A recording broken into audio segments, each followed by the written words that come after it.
नमस्कार विद्यार्थियों, आप सभी का आपके अपने YouTube चैनल आरपीएससी विद नवीन सैनी में स्वागत है। विद्यार्थियों, हमने सेकंड ग्रेड की जो यूनिट सेकंड है उसको हमने कंप्लीट कर लिया है। ठीक है, यूनिट सेकंड है वो अपने कंप्लीट हो गई, ये हो गई कंप्लीट। अब आज से हम यूनिट थर्ड शुरू करने जा रहे हैं। ठीक है, यूनिट थर्ड है वो वर्दी और विकास को लेकर के है, तो इसका हम अध्ययन आज से ही शुरू कर रहे हैं। ठीक है विद्यार्थियों, तो इसमें concept of growth and development अर्थात वृद्धि और विकास की संकल्पना इसमें पढ़ी जाएगी। ठीक है, अब सबसे पहले हम आपको कुछ शब्दावली से परिचित करवाएंगे कि वृद्धि क्या होती है, अभिवृद्धि क्या होती है। ठीक है, एक मिनट रुकना, ये फैन ऑफ कर दो। ठीक, तो देखो वृद्धि और अभिवृद्धि क्या होती है। वृद्धि अभिवृद्धि, तो वृद्धि और अभिवृद्धि एक ही चीज़ है। ठीक है, ये किसको बोलते हैं वृद्धि? शारीरिक संरचना या आकार में बढ़ोतरी को वृद्धि कहा जाता है। ठीक है, मतलब नॉर्मली जो शारीरिक संरचना होती है एक प्राणी की, उसमें उसके जो आकार में जो बढ़ोतरी होती है उसको क्या कहते हैं? वृद्धि कहते हैं। अथवा कोशिकाओं में गुणात्मक वृद्धि को अभिवृद्धि कहा जाता है, जैसे ऊंचाई बढ़ना, वजन बढ़ना, ये सब किसके संकेत हैं? ये वृद्धि अभिवृद्धि के संकेत हैं। ठीक है, अब वृद्धि को लेकर, अभिवृद्धि को लेकर फ्रैंक ने अपनी एक परिभाषा दी है। ठीक है, फ्रैंक नाम के एक मनोवैज्ञानिक थे, उन्होंने क्या बताया? फ्रैंक ने बोला कि कोशिकीय, ठीक है, ये कोशीय या आप कोशिकीय बोल सकते हो, कोशीय भी बोल सकते हो और कोशिकीय भी बोल सकते हो। ठीक है, तो कोशिकीय जो गुणात्मक वृद्धि ही क्या है? अभिवृद्धि है। और वृद्धि दर को देखा जा सकता है, अर्थात ये जो वृद्धि या अभिवृद्धि होती है ये स्पष्ट दृष्टिगोचर होती है। तो दृष्टिगोचर कैसे होगी? जैसे आपके पास में कोई बच्चा आज से 2 साल पहले था, उसकी लंबाई कम थी, अब उसकी लंबाई ज़्यादा हो गई। कोई पतला था, वो मोटा हो गया। तो ये जो वृद्धि होती है वो स्पष्ट तौर पर दृष्टिगोचर होती है, इसे देखा जा सकता है। तो वो थी वृद्धि अभिवृद्धि। अब आता है विकास। तो विकास क्या है? तो विकास एक सार्वभौमिक प्रक्रिया है जो जन्म पूर्व से लेकर, इस पर थोड़ा ध्यान देना, जन्म पूर्व अर्थात जन्म से पहले से लेकर और जीवन पर्यंत अर्थात जब तक मृत्यु होती है तब तक लगातार चलती रहती है। और अर्थात यह एक व्यापक शब्द है। विकास एक बहुत ही बड़ा शब्द है, व्यापक शब्द है। और गर्भाधान से लेकर मृत्यु तक व्यक्ति में केवल शारीरिक रूप से ही परिवर्तन नहीं होता, बल्कि व्यक्ति में सोचने की क्षमता, सांवेगिक सामाजिक नियमों को समझने आदि से संबंधित परिवर्तन होते हैं। अर्थात भाई मनुष्य तो केवल ये तो नहीं है कि उसका सिर्फ शरीर बढ़ रहा है, उसके सोचने समझने की क्षमताएं, उसकी सांवेगिक क्षमता, सब कुछ है उसमें क्या हो रहा है? इंक्रीज हो रहा है ना। तो वो किसको बताता है? वो विकास को दर्शाता है। तो विकास तो जन्म से मृत्यु पर्यंत तक होगा, क्योंकि इंसान मरते दम तक सीखता रहता है। अब हरलोक ने क्या कहा? हरलोक ने कहा कि विकास अभिवृद्धि तक ही सीमित नहीं है, कि भाई विकास है ना ये एक व्यापक शब्द है, अभिवृद्धि तो इसका एक हिस्सा है छोटा सा।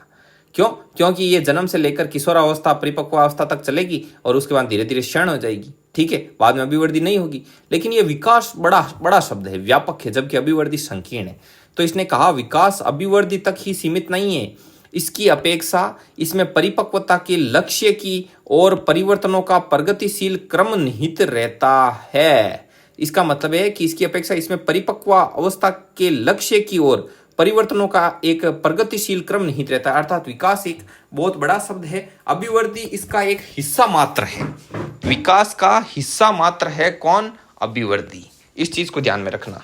ठीक है, और साथ ही इसमें जो ये परिपक्वता का जो लक्ष्य है उसकी और परिवर्तनों का जो प्रगतिशील क्रम होता है वो क्या कहलाता है? ये विकास होता है। आगे बढ़ो। हरलोक ने क्या कहा कि विकास का अर्थ प्रगतिशील परिवर्तनों का एक नियमित, क्रमबद्ध एवं सुसंबद्ध प्रतिमान है। यह परिभाषा बहुत ज्यादा इंपॉर्टेंट है, इसको ध्यान में रखना कि भाई विकास का अर्थ है कि प्रगतिशील जो परिवर्तन होते हैं, जो भाई निरंतर परिवर्तन होते रहते हैं, प्रगतिशील मतलब कंटिन्यू एक के बाद एक, तो उनका एक सिस्टमेटिक जो सीक्वेंस है वही क्या है? विकास है। ठीक है, अब देखो प्रगतिशील क्या होता है कि विकास के अंतर्गत परिवर्तनों की दिशा अग्रगामी होती है। अर्थात विकास है वो आगे से आगे होता है, आगे से आगे होता है, आगे से आगे, ऐसे विकास होता जाता है। तो विकास द्वारा होने वाले परिवर्तन व्यक्ति को पिछली अवस्था से आगे वाली अवस्था की ओर अग्रसर करते हैं। अर्थात जैसे ही विकास होगा तो वो पीछे वाली अवस्था से आगे वाली अवस्था की ओर क्या हो जाएगा, अग्रसर हो जाएगा। और इसी सीक्वेंस को क्या बोलते हैं, प्रगतिशील क्रम। और इस स्थिति को प्रगतिशील बोलते हैं कि भाई विकास है वो क्या है, प्रगतिशील है, आगे से आगे बढ़ रहा है, वो अपनी पूर्व अवस्था से निकलकर अगली अवस्था की ओर क्या है, अग्रसर है। ठीक है, आगे शब्द आता है कर्मिक। कर्मिक का मतलब क्या होता है, यह शब्द विकास के लिए प्रयोग किया जाता है। इसके अंतर्गत आने वाले सभी परिवर्तन क्या होते हैं, क्रमबद्ध होते हैं। सारे परिवर्तन क्रमबद्ध है कि भाई जैसे ये विकास है 1 नंबर का, तो इसके बाद 2 नंबर का विकास होगा, उसके बाद 3 नंबर का विकास होगा और उसके बाद ए विकास होगा। ऐसे नहीं है कि ये जो ए विकास है ये 3 नंबर से पहले हो जाए, ऐसा नहीं होता है। और कोई भी परिवर्तन एक विशेष परिवर्तन के पहले या बाद घटित होता है। अर्थात ये ए परिवर्तन है तो ये इस विशेष 3 परिवर्तन के बाद ही घटित होगा, ऐसे नहीं है कि ये 2 से पहले ही घटित हो जाए। ठीक है, अगर विकास के परिवर्तन कर्मिक ना होते तो इनका पूर्व कथन भी संभव नहीं होता। पूर्व कथन मतलब इनके बारे में कुछ भी पहले कहना संभव नहीं होता। ठीक है, तो इसका मतलब परिवर्तन क्या होते हैं, कर्मिक होते हैं। कर्मिक मतलब एक निश्चित सीक्वेंस के तहत विकास होता है और इसे ही कर्मिक बोलते हैं। आगे बात समझ में, आगे बढ़ते हैं। आगे है सुसंबद्धता। सुसंबद्धता क्या होती है कि विकास के होने वाले विभिन्न परिवर्तनों में सुसंगति और सुसंबद्धता देखी जाती है। अर्थात जो विकास के जो परिवर्तन होते हैं ना वो पूरे सिस्टमेटिक ढंग से एकदम सीक्वेंस से प्रॉपर वे में होते हैं हर चीज़, कि भाई ये इस टाइम के बाद में होगी, ये विकास हो जाने के बाद में ये विकास होगा। इस प्रकार सब सीक्वेंसली सेट होता है विकास पूरा।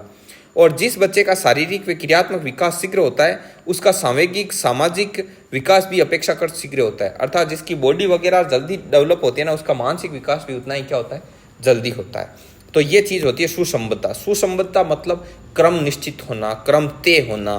ठीक है, एक निश्चित क्रम के बाद में ही अगला क्रम आना। ठीक है, एक निश्चित अवस्था के बाद अगली अवस्था प्रकट होना, तो ये सुसंबद्धता होती है। ठीक है, अब है विकास का महत्वपूर्ण बिंदु। तो विकास क्या है, विकास में वृद्धि समाहित होती है। अर्थात वृद्धि तो इस विकास का हिस्सा मात्र है। ये वृद्धि है तो ये क्या है, ये विकास है। तो वृद्धि है वो विकास का क्या है, हिस्सा मात्र है। और विकास में मात्रात्मक और गुणात्मक परिवर्तन सम्मिलित होते हैं।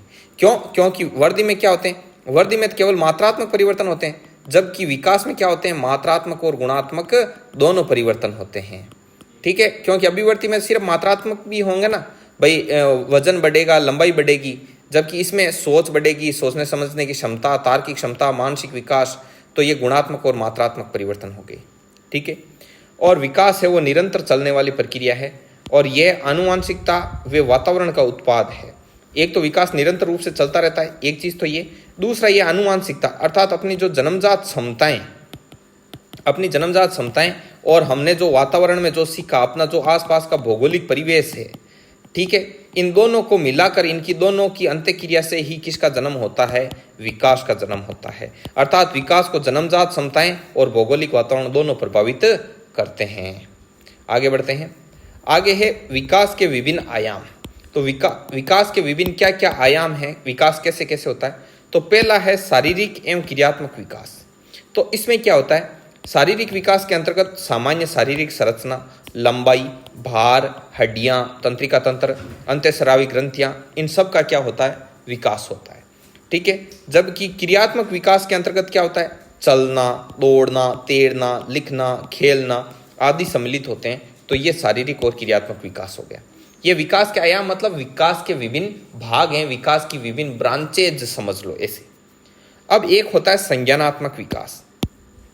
तो संज्ञानात्मक विकास, तो इसे बौद्धिक विकास भी बोलते हैं। इसमें क्या होता है, चिंतन शक्ति, कल्पना शक्ति, अपनी सृजनात्मकता, संवेदना, प्रत्यक्षीकरण आदि का विकास होता है। तो ये होगा अपना संज्ञानात्मक विकास, अपना मानसिक विकास। आई बात समझ में, ये हो गया मानसिक विकास। अब आगे बढ़ते हैं। आगे है संवेगात्मक विकास। तो संवेगात्मक विकास, संवेग क्या होता है, जैसे दुख, करुणा, घृणा, दया, ये अपने को क्रोध, ये सब क्या है, ये संवेग होते हैं।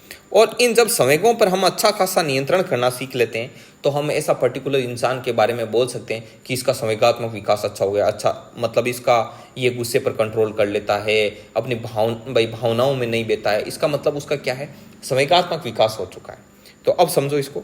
और इसके अंतर्गत विभिन्न संवेगों की उत्पत्ति, उनका विकास, वे उचित संवेगों का उचित समयानुसार प्रदर्शन, मतलब कौन सा समय कहाँ प्रकट होना चाहिए, किस टाइम होना चाहिए, किस टाइम नहीं होना चाहिए, इन सब चीज़ों का, ठीक है, और आवश्यकता अनुसार संवेगों पर नियंत्रण करने की क्षमता आदि का विकास करना इस संवेगात्मक विकास के अंतर्गत आता है। जैसे उचित संवेगों का उचित समय पर, जैसे मान लो कोई हंसी खुशी का माहौल है, जोक सुना यार वो रोने लग गया, तो ये संवेगात्मक विकास थोड़ी। अब कहीं पर गया, मान लो किसी की डेथ हो रखी है, वहाँ पर जोर जोर से हंसने लग गया, ठीक है, तो ये चीज़ होती है, तो इसमें आता है ये संवेगात्मक विकास के अंतर्गत। आगे है सामाजिक विकास। तो सामाजिक विकास है कि इसके अंतर्गत ऐसे गुण अर्जित होते हैं जिनके द्वारा व्यक्ति सामाजिक प्रत्याशाओं के अनुरूप व्यवहार करना सीखता है। तो अब सामाजिक विकास किसको बोलेंगे, जैसे सामाजिक से शब्द आया समाज, तो समाज है वो भी एक बालक से, व्यक्ति से कुछ आशा रखता है, उस व्यक्ति के प्रति आशा रखता है। तो प्रति आशा मतलब प्रत्याशा रखता है, मतलब समाज की भी किसी नागरिक से कुछ अपेक्षा होती है, और यदि वो उस अपेक्षा के अनुसार होता है, मतलब उसका विकास उसके अनुरूप होता है, वो सामाजिक गुणों को प्रकट करता है, एक अच्छा सामाजिक प्राणी बनकर रहता है, तो हम बोलेंगे कि इसका सामाजिक विकास हो रखा है, अर्थात इसे समाज के नियम कायदों के अनुसार चलने का, उनका अनुसरण करने का इसमें गुण है। तो इसके अंतर्गत ऐसे गुण अर्जित होते हैं जिनके द्वारा व्यक्ति सामाजिक प्रत्याशाओं के अनुरूप व्यवहार करना क्या कर लेता है, सीख जाता है, ठीक है। आगे है नैतिक या चारित्रिक विकास। तो नैतिक या चारित्रिक विकास क्या होता है, इसके अंतर्गत बालक में सही गलत, नैतिकता अनैतिकता का बोध सम्मिलित किया जाता है। अर्थात नैतिक और चारित्रिक विकास में क्या आएगा, जैसे कोई झूठ, सच, ठीक है, इज्जत आदि, ठीक है, और तमीज, ये सब सीख जाता है, तो ये उसका नैतिक विकास है। उसमें नैतिक गुणों का क्या हो चुका है, विकास हो चुका है, वो सही गलत, नैतिक अनैतिक आदि चीज़ों का उसे ज्ञान है, तो ये होता है नैतिक विकास। ऐसे विकास के बहुत सारे आयाम होते हैं, अर्थात उनके विभिन्न क्या होती है, ब्रांचेज होती है, विकास कई प्रकार का होता है। अब है अभिवृद्धि और शारीरिक, अभिवृद्धि और विकास में अंतर। तो देखो दोनों में अंतर होते हुए भी एक दूसरे के पूरक हैं। पूरक मतलब एक दूसरे पर डिपेंड है, मतलब दोनों एक दूसरे को प्रभावित करते हैं, ठीक है। अब देखो अभिवृद्धि है वो एक निश्चित समय बाद रुक जाती है, बिल्कुल आपका भार बढ़ना, लंबाई बढ़नी, शारीरिक विकास है वो एक निश्चित समय बाद रुक जाता है, जबकि ये विकास ये जीवन पर्यंत चलता है। इसको मोटे तौर पर ऐसे याद रखना, अभिवृद्धि में तो केवल शारीरिक विकास आएगा, ठीक है, जबकि ये विकास है इसमें मानसिक विकास आएगा आपका, ठीक है, मानसिक विकास ये अब याद रहेगा। अब देखना सब कुछ अच्छे से आपको समझ में आएगा। इसमें सभी परिवर्तनों को प्रत्यक्ष रूप से मापा जा सकता है। आप प्रत्यक्ष रूप से माप सकते हो कि भार बढ़ रहा है, लंबाई बढ़ रही है, ये सब आप प्रत्यक्ष रूप से माप सकते हो, ठीक है। लेकिन इसमें सभी परिवर्तनों को प्रत्यक्ष रूप से नहीं मापा जा सकता, बिल्कुल नहीं माप सकते आप। मैं बोलता हूँ कि इसका तर्क करने की क्षमता बढ़ गई है, तो आप इसको देख करके, प्रत्यक्ष का मतलब देख करके, अब ऐसे मत बोलना उसका टेस्ट लेके हम देख सकते हैं, तो टेस्ट लोगे तो वो अप्रत्यक्ष में चला जाएगा, ठीक है। 1 मिनट में पानी पी लेता हूँ।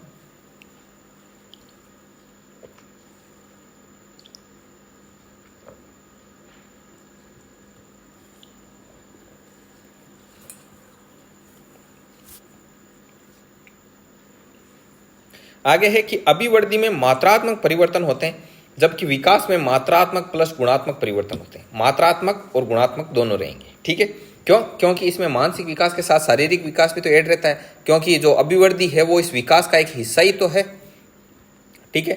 तो अभिवृद्धि एक संकुचित प्रत्यय है, जबकि ये एक व्यापक संप्रत्यय है, ठीक है।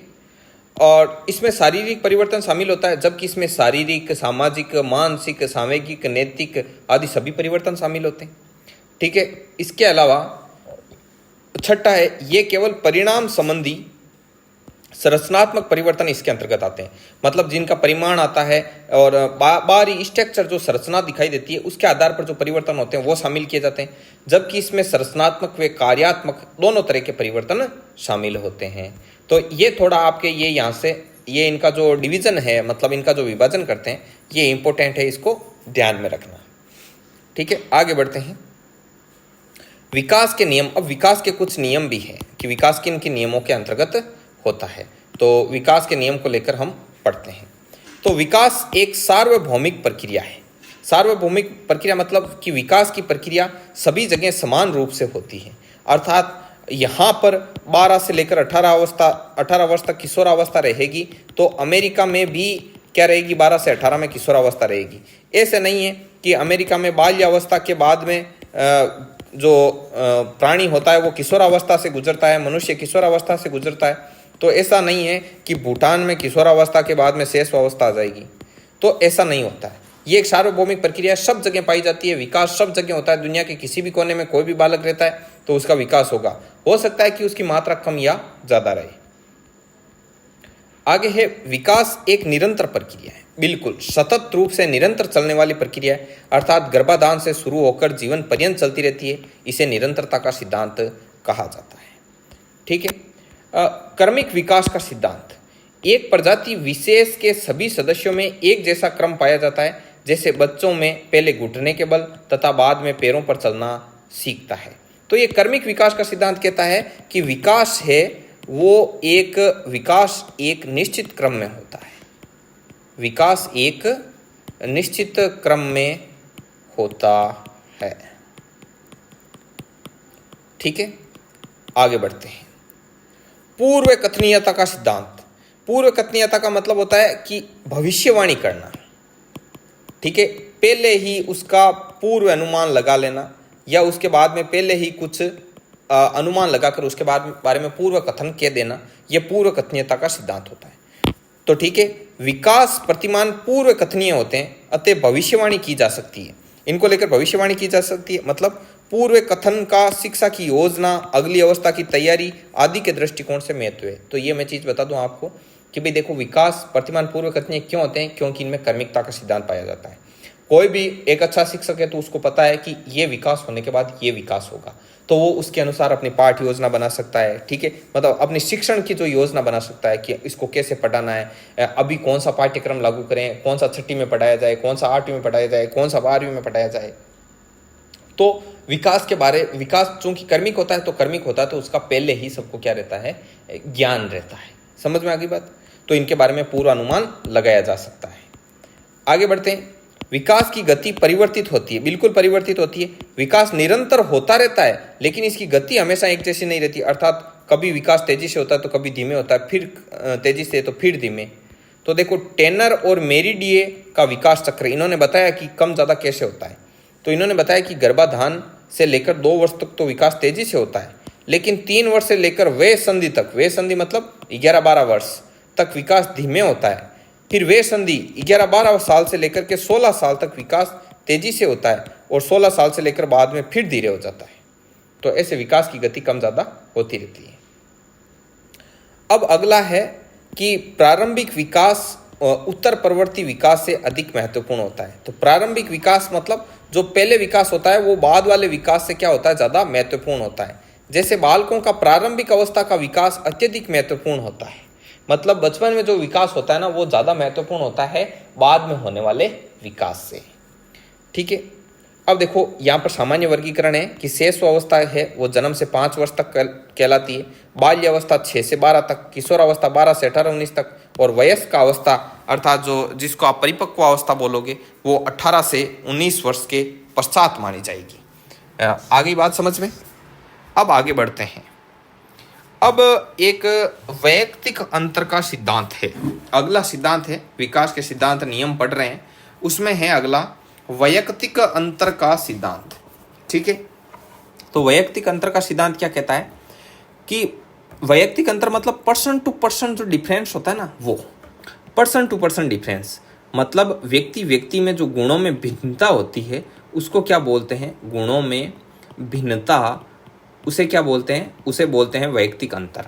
जैसे एक बालक उसकी क्षमता कम है, पढ़ने लिखने की क्षमता कम है, शारीरिक रूप से कमज़ोर है, जबकि इसके साथ वाला शारीरिक रूप से मजबूत है, जबकि मानसिक रूप से कमज़ोर है। कोई मानसिक रूप से तेज है लेकिन शारीरिक रूप से कमज़ोर है। ठीक है, तो ये व्यक्ति व्यक्ति में भिन्नता है, किसी का इंटरेस्ट कम ज़्यादा सब मतलब पर्सन टू पर्सन जो डिफरेंस होते हैं वो वैयक्तिक अंतर कहलाते हैं। तो विकास में भी वैयक्तिक अंतर का सिद्धांत लागू होता है। मनुष्यों में समानताएं होने के बावजूद व्यक्तिगत विभिन्नताएं पाई जाती है। क्यों पाई जाती है, कारण क्या है इसका कि वंशक्रम और वातावरण, क्योंकि उनकी जन्मजात क्षमताएं अलग अलग होती है और फिर वातावरण भी सबको अलग अलग मिलता है। अतः सभी प्राणियों का विकास है वो भिन्न भिन्न रूप से होता है। ठीक है, भिन्न भिन्न रूप से होता है, किसी का तीव्र गति से हो जाता है, किसी का धीमी गति से होता है, किसी का औसत होता है, ऐसे। अब है वंशानुक्रम और वातावरण की अंत्यक्रिया का सिद्धांत। तो ये सिद्धांत क्या कहता है? इसे प्रकृति पोषण विवाद के नाम से भी जाना जाता है। ये बहुत ही ज़्यादा इंपॉर्टेंट है, इसको ध्यान में रखना। नेचर न्यूट्रल डिबेट, ठीक है। तो मतलब प्रकृति मतलब जो वंशक्रम, जो जन्मजात क्षमताएं हैं ये वो, पोषण तो जन्म पैदा होने के बाद में पोषण होता है वातावरण से। तो वंशक्रम और वातावरण दोनों मिलकर के और विकास को जन्म देते हैं, ठीक है। तो ये सिद्धांत है, अर्थात एक व्यक्ति का विकास कितना होगा ये उसकी जन्मजात क्षमताएं और फिर उसको कैसा वातावरण मिलता है इस पर डिपेंड करता है, ठीक है। अब आगे आता है एकीकरण का सिद्धांत। तो एकीकरण का सिद्धांत क्या कहता है? एकीकरण का सिद्धांत कहता है इसके अनुसार बालक पहले संपूर्ण अंग को और फिर उस अंग के भागों को उपयोग में लेना सीखता है और इसके बाद वे संपूर्ण अंग तक उसके भागों को एकीकृत रूप में उपयोग में लाना सीखता है। तो ये बात क्या है कि देखो, जैसे पहले हाथ है तो पहले वो बचपन में कुछ नहीं, ये अंगुलियां मुड़ी हुई रहेगी और बस इस पूरे हाथ से ही काम लेगा, ठीक है। फिर वो इसके एक एक पार्ट को इस्तेमाल करने सीखेगा कि देखो ये कोहनी से आगे ऐसे मुड़ता भी है, ये अंगुलियां हैं, ये अंगुलियां वाला आगे का हैंडल है अपना, ये हिलता भी है मुट्ठी वाला भाग। फिर वो अंगुलियों को भी ऐसे ऐसे बंद खोलना बंद करना सीखेगा। फिर वो क्या करेगा, फिर वो अंगुलियों वाला ये हिस्सा आगे का, ठीक है, अपना हाथ है वो, और ये कलाई वाला ये पोर्शन और बाजू वाला ये सब, फिर इन तीनों को साथ में काम में लेना सीख जाएगा। इसे बोलते हैं एकीकरण का सिद्धांत। पहले एक एक भाग पर नियंत्रण बनाता है, फिर सभी भागों में समन्वय करते हुए उनका उपयोग करना सीख लेता है, ठीक है। अब है विकास सामान्य से विशिष्ट की ओर होता है। तो ये बहुत ज़्यादा इंपॉर्टेंट है, इसको ध्यान में रखना कि विकास होता है, फिर ऑप्शन देगा और उसमें आपको सामान्य से विशिष्ट वाला चूज करना है, ये चीज़ ध्यान में रखना। तो सामान्य से विशिष्ट की ओर अनुक्रिया, जैसे शिशु शुरू में किसी वस्तु तक पहुंचने के लिए संपूर्ण शरीर को घुमाने का प्रयास करता है, ठीक है, तथा बाद में केवल हाथ से ही पकड़ लेता है, ठीक है। अभी इधर उधर देखना हो तो वो पूरा मुंह शरीर उधर घुमा देगा, लेकिन फिर देखना हो तो वो सिर्फ नजर घुमाएगा। अर्थात पहले वो सामान्य क्रिया करना सीखा और उसके बाद में विशिष्ट सीखा, ठीक है। आगे देखो, आगे है विकास परिपक्वता तथा अधिगम के परिणाम स्वरूप होता है। परिपक्वता और अधिगम के परिणाम स्वरूप क्या होता है? विकास होता है। कैसे? कि आनुवांशिक रूप से उपस्थित गुणों का प्रदर्शित होना परिपक्वता कहलाता है। आनुवांशिक अर्थात जन्मजात जो गुण अपने पास हैं कि अब पैदा हो गया है तो वो बड़ा होगा, चलना सीखेगा, किशोरावस्था आएगी, ये जो चीज़ है तो ये उसके जन्मजात गुण हैं। तो वो यदि समय के साथ प्रदर्शित हो रहे हैं तो हम उनको क्या कहेंगे? हम उनको परिपक्वता कहेंगे। और इसके कारण शारीरिक अंगों, तंत्रिका तंत्र, मांसपेशियां आदि में समय के साथ शेष क्षमता आती जाती है, ठीक है। शेष क्षमता का मतलब है वांछित परिपक्वता आ जाना, ठीक है। और वांछित परिपक्वता आ जाने पर अभ्यास का अवसर मिलना या अधिगम होना भी जरूरी है। जैसे वांछित परिपक्वता आ गई तो अब हमको जो अभ्यास का अवसर भी मिलना चाहिए, तब वो परिपक्वता सार्थक रहेगी। समझ में आई बात? जैसे आपका मानसिक विकास अच्छा खासा हो चुका है तो आपको सीखने के लिए पढ़ाई वगैरह, पर्याप्त मात्रा में अभ्यास वगैरह सब मिलना चाहिए, अच्छा पोषण होना चाहिए, तब जाकर के क्या होगा? सही मायने में विकास होगा, ठीक है। तो विकास है वो परिपक्वता, अर्थात परिपक्वता और अधिगम, इन दोनों का क्या है? गुणनफल है। इसको ध्यान में रखना, ये इंपॉर्टेंट है। बालक का विकास परिपक्वता तथा अधिगम दोनों की अंत्यक्रिया पर निर्भर होता है, ये वेरी इंपॉर्टेंट है। आगे देखिए, आगे बढ़ते हैं। आगे है विकास की दिशा का सिद्धांत। तो विकास की दिशा कैसे होती है? इस सिद्धांत के अनुसार विकास की प्रक्रिया एक निश्चित दिशा में आगे बढ़ती है, अर्थात विकास की एक निश्चित दिशा होती है। तो बालकों के शारीरिक और क्रियात्मक विकास में विकास की दिशा के दो मुख्य नियम होते हैं, एक मस्तकोन्मुखी और एक निकट से दूर क्रम में। तो ये दो प्रकार से क्या होता है? विकास होता है। तो मस्तकोन्मुखी का मतलब होता है शीर्ष से पैरों की ओर, और निकट से दूर का मतलब होता है केंद्र से सिरों की ओर। जैसे ये हाथ वगैरह है तो पहले इसके अंदर ऐसे, यहाँ से लेकर बाहर की ओर ऐसे, रीढ़ की हड्डी है तो भी ऐसे पहले अंदर नियंत्रण, केंद्र से बाहर की ओर ऐसे विकास होता है। और सिर से पैरों की ओर होता है, पहले सिर का विकास होता है, फिर सिर के पास वाले जैसे धड़ वगैरह, गर्दन, इनका विकास होता है, और अंत में पैरों का होता है। तो अभी ये समझ में आ जाएगा। मस्तकोन्मुखी क्रम इसमें क्या है? इसमें लंबवत दिशा में विकास होता है। विकास सिर से पैरों की ओर होता है। सिर तथा उसके समीपवर्ती अंगों जैसे गर्दन और मुंह की क्रियाएं सबसे पहले विकसित होती है, और इसके बाद धड़ की व उसके बाद पैरों की क्रियाएं विकसित होती है। इनको सेप्लोकेडल भी बोलते हैं, ऐसा लिखा हुआ भी मिलता है सीप्लोकेडल और सेप्लोकेडल भी आपको लिखा हुआ मिलेगा। तो सेप्लो का मतलब होता है खोपड़ी, केडल का मतलब होता है पूंछ। ठीक है, तो विकास सिर से पैर की ओर, जैसे शिशु पहले सिर उठाता है, उसके बाद बैठना शुरू करता है और फिर खड़ा हो जाता है और अंत में चलना सीख लेता है। आगे है निकट से दूर क्रम का सिद्धांत। ये क्या कहता है कि क्षैतिज दिशा में विकास का क्रम केंद्र से और उसके बाद बाहरी छोरों की ओर विकास होता है। पहले रीढ़ की हड्डी का विकास होता है और उसके बाद में भुजाओं, हाथ व हाथों की अंगुलियों का विकास होता है। तो ये क्या है, निकट से दूर क्रम का सिद्धांत है। ठीक है, आगे है विकास रेखीय ना होकर वर्तुलाकार होता है। रेखीय होने का मतलब तो ये होता है कि विकास की गति बढ़ती जाती है, जबकि ऐसा नहीं होता है। विकास की गति ऐसे वर्तुलाकार होती है। ठीक है, ये भी ध्यान में रखना कि विकास होता है रेखीय या वर्तुलाकार, तो वर्तुलाकार आपको करेक्ट करना है। ठीक है, आगे बात समझ में, आगे बढ़ते हैं। आगे है प्रत्येक विकासात्मक अवस्था में कुछ सामाजिक प्रत्याशाएं होती है। ये चीज क्या है कि भाई प्रत्येक समाज में बालकों को उनकी उम्र के अनुसार कुछ प्रत्याशाएं जुड़ी होती है, अर्थात बच्चे की जैसे जैसे उम्र बढ़ती है तो समाज की भी कुछ आशाएं, कुछ उम्मीदें रहती है उस बच्चे को लेकर के, जिसे सामाजिक प्रत्याशा कहा जाता है। बिल्कुल ठीक है, और हेविंग हर्स्ट ने इस संप्रत्य को विकासात्मक कार्य नाम दिया। ठीक है, तो ये चीज भी विकास में सहयोग करती है। अब बच्चा बड़ा हो गया तो बोलेंगे देख इतना बड़ा हो गया, ये चीज तुझे करनी आनी चाहिए, तो ये भी विकास को प्रेरित करती है। होता है विकास सिर से पैरों की ओर होता है। सिर तथा उसके समीपवर्ती अंगों जैसे गर्दन और मुंह की क्रियाएं सबसे पहले विकसित होती है और इसके बाद धड़ की व उसके बाद पैरों की क्रियाएं विकसित होती है।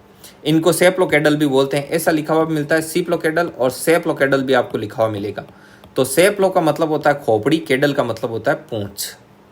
ठीक है, तो विकास सिर से पैर की ओर, जैसे शिशु पहले सिर उठाता है, उसके बाद बैठना शुरू करता है और फिर खड़ा हो जाता है और अंत में चलना सीख लेता है। आगे है निकट से दूर क्रम का सिद्धांत। ये क्या कहता है कि क्षैतिज दिशा में विकास का क्रम केंद्र से और उसके बाद बाहरी छोरों की ओर विकास होता है। पहले रीढ़ की हड्डी का विकास होता है और उसके बाद में भुजाओं, हाथ व हाथों की अंगुलियों का विकास होता है। तो ये क्या है, निकट से दूर क्रम का सिद्धांत है। ठीक है, आगे है विकास रेखीय ना होकर वर्तुलाकार होता है। रेखीय होने का मतलब तो ये होता है कि विकास की गति बढ़ती जाती है, जबकि ऐसा नहीं होता है। विकास की गति ऐसे वर्तुलाकार होती है। ठीक है, ये भी ध्यान में रखना कि विकास होता है रेखीय या वर्तुलाकार, तो वर्तुलाकार आपको करेक्ट करना है। ठीक है, आगे बात समझ में, आगे बढ़ते हैं।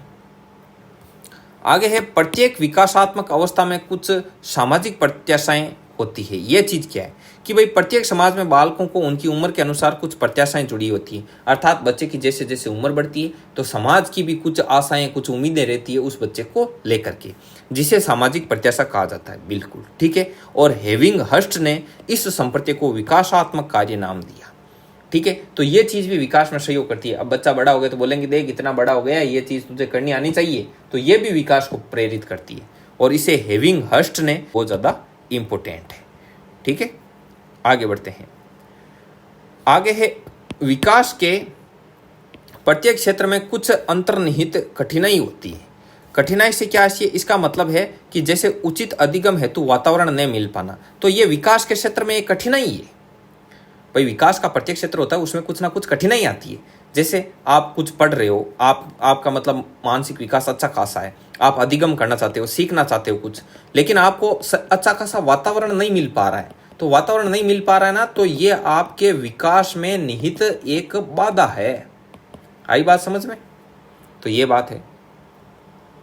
आगे है विकास में होने वाले परिवर्तन। तो विकास में क्या क्या होने वाले परिवर्तन क्या है, तो विकास की प्रक्रिया के दौरान कई तरीके परिवर्तन होते हैं। इन सभी परिवर्तनों को हडलोक ने 4 भागों में बांटा है। हडलोक ने इन परिवर्तनों को 4 भागों में बांटा है। देखिए विद्यार्थियों, मेरे पढ़ाने की गति हो सकता है तीव्र हो। मेरी तीव्र गति से आशय ये है कि आप ज़्यादा समय खराब ना करें। हालांकि मैं धीरे पढ़ाऊँ, इस 11 पेज की PDF के 3 टुकड़े करूँ और फिर धीरे धीरे पढ़ाऊँ, हर कंटेंट पर 40-40 मिनट का वीडियो बनाऊँ, तो मुझे फ़ायदा है, क्योंकि मेरा वॉचिंग टाइम ज़्यादा आता है और यूट्यूब पेमेंट उसी के दम पे देता है। ठीक है, लेकिन मेरा उद्देश्य ये कदापि नहीं। मेरा उद्देश्य है कि आपको कम से कम समय में ज़्यादा से ज़्यादा कंटेंट दूँ।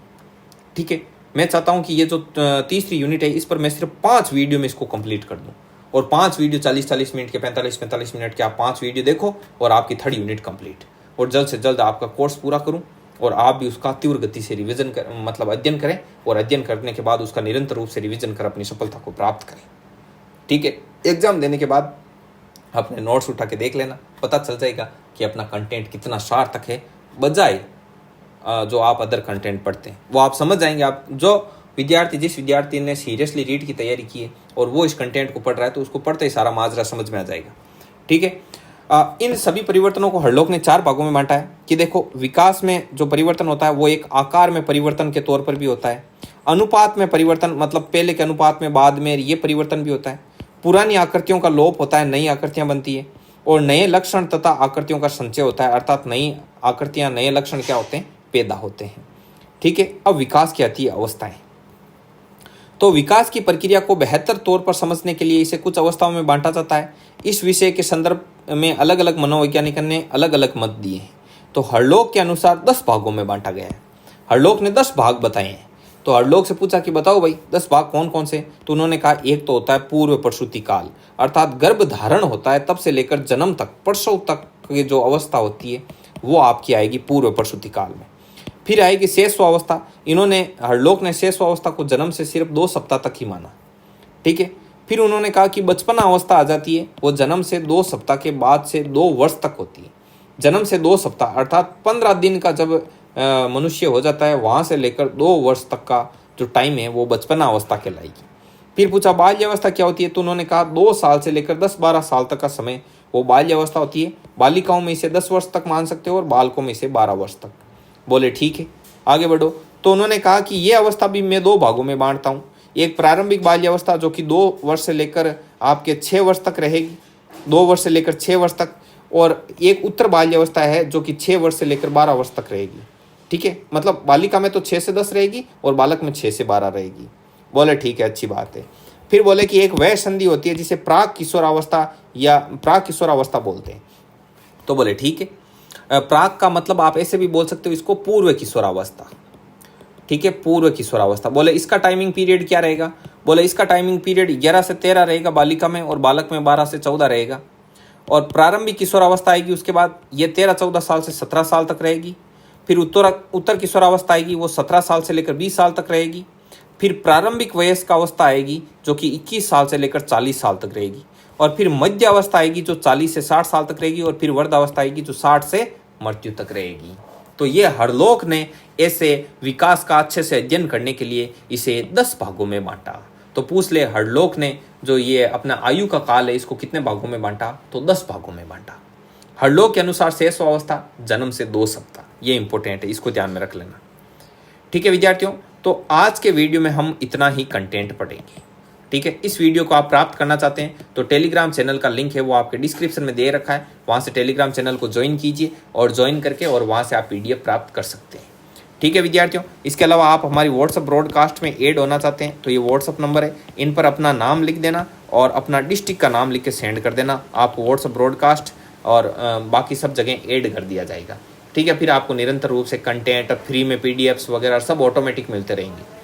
ठीक है विद्यार्थियों, तो ये चीज़ थी। कंटेंट कैसा लगा, मेरा मेन उद्देश्य आपका समय बिल्कुल भी व्यर्थ करना नहीं है। ठीक है, आप कम से कम समय में ज़्यादा से ज़्यादा कंटेंट सीखें और कम से कम समय में सिलेबस को पूर्णतया कवर कर लें।